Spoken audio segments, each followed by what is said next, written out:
Excuse my unsteady hand. I'm trying to show you some articles of the great Joe Louis in his prime.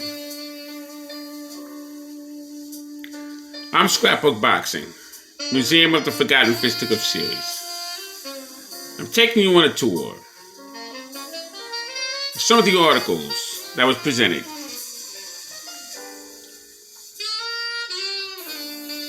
In the 1930s, in honor of Joe Louis. Here you have two-ton Tony Galento. He was part of the quote-unquote Bum of the Month Club. Tony Galento put up a good account of himself.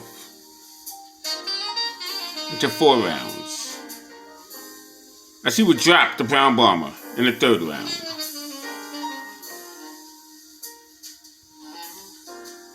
But he would quickly understand why he was one of the members of Bum of the Month Club.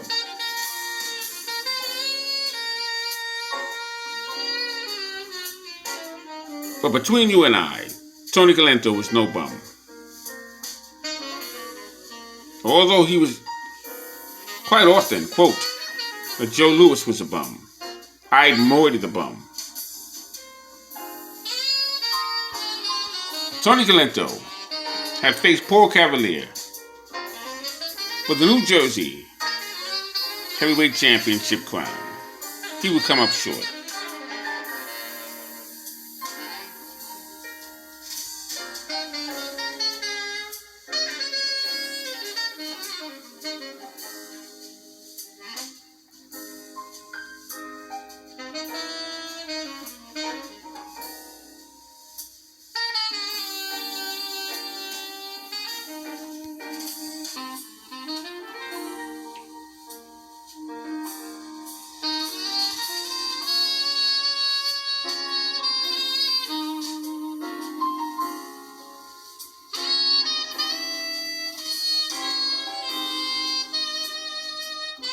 You see, when Joe Louis was fighting,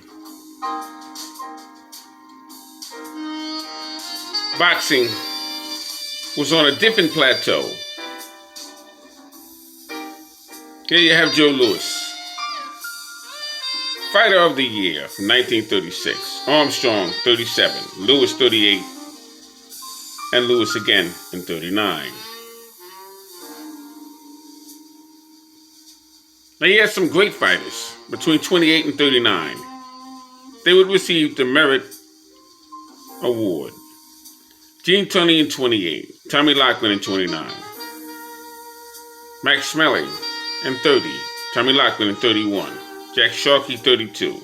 There was no award given in 33. Barney Ross would receive it, along with Tony Canzaneri in 34.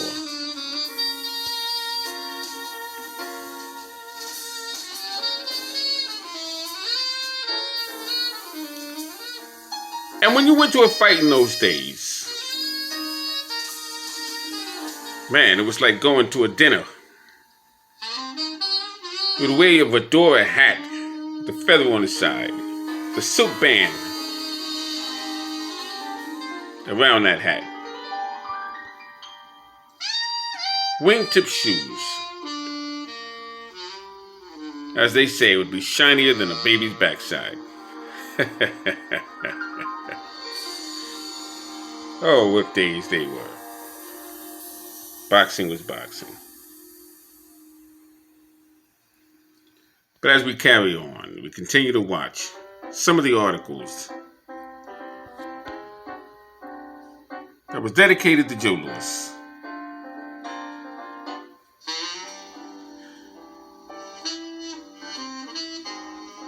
Now, once again, when Joe Louis fought, you made sure you wore your best suit. Had a handkerchief to match the band of the fedora hat. Oh yeah, that was a must.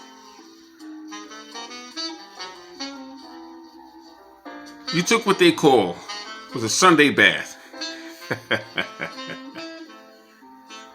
And you prepared yourself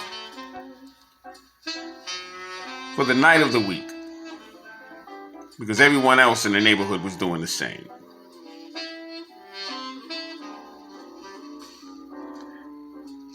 And the first thing you did when you got in the house was check the radio to make sure it worked. And you turned it off and no one listened to that radio until the night of the fight. You would gather around that radio. And you would treat yourself to one of the most exciting radio calls. It was usually by Don Dumpty. Well, that was in the 40s.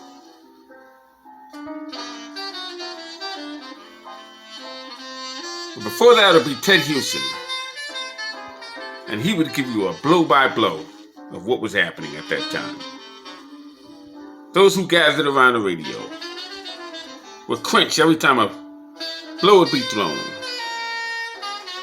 And it usually be by Joe Louis. Joe Louis usually had things under control.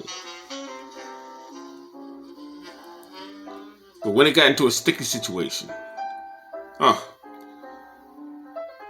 heavens above was never more worshipped. Promises were being made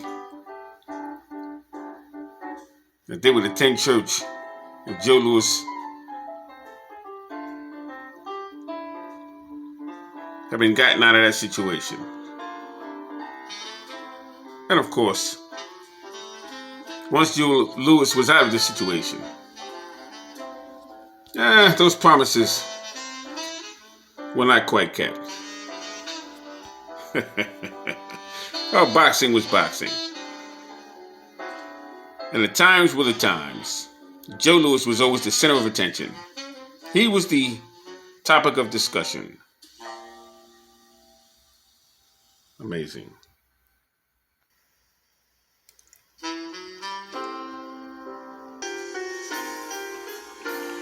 You know, my dad and I would have several conversations about Joe Louis. Matter of fact, my granddad, he was more than Joe Louis's time. And he would tell me how serious the conversations around the water cooler were about Joe Louis. So you didn't talk about Joe Louis in a negative standpoint, whether you were black or white.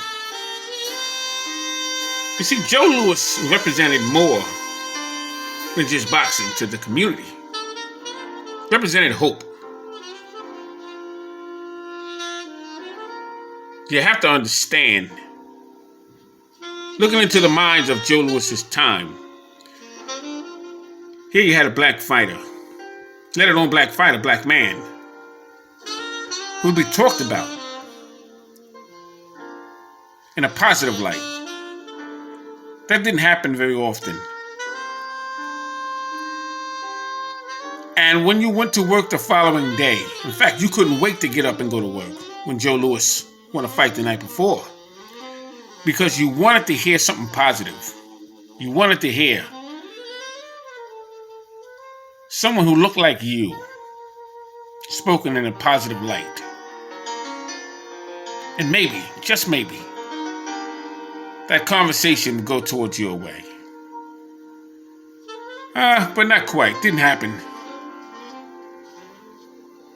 But it was always a good chance that it would. Here Joe Louis is receiving a medal. He was involved in a war that didn't quite appreciate Joe Louis after the war. You see, Joe Louis would donate 2 purses, Army and Navy Relief Fund. And here you see Joe Louis with Billy Conn. Now, they fought in 1941. I did a video on that. And they were supposed to have a rematch in 42. But Joe Louis and Billy Conn fight would go out the window when Billy Conn would have a fight with his father-in-law. You see, Billy Conn was married to a young lady named Mary. They married at the age of 16. Had a child when she was 18. And so his dad, well, her dad, decided to have a christening for the baby. Invited Billy Conn over, and a fight broke out. They were fighting up and down the stairs, and Billy Conn would break his hand. So the fight was called off. The fight went to Buddy Bear.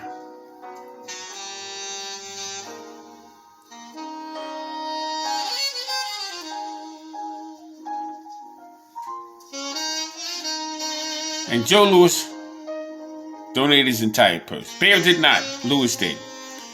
And he also gave 100 plus so exhibitions.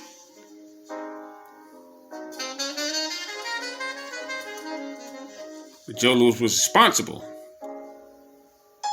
for the donations that he was kind enough to give to the Army and Navy Relief Fund. Little did he know, he thought he was doing a good deed. Yeah, but Uncle Sam did him in like he normally does. And Joe Louis would owe taxes by the millions on a daily basis. He would never get out of that debt. So he kept fighting long after he should have. But unfortunately for Joe Louis, the government would never bend. The more he fought, the more he owed.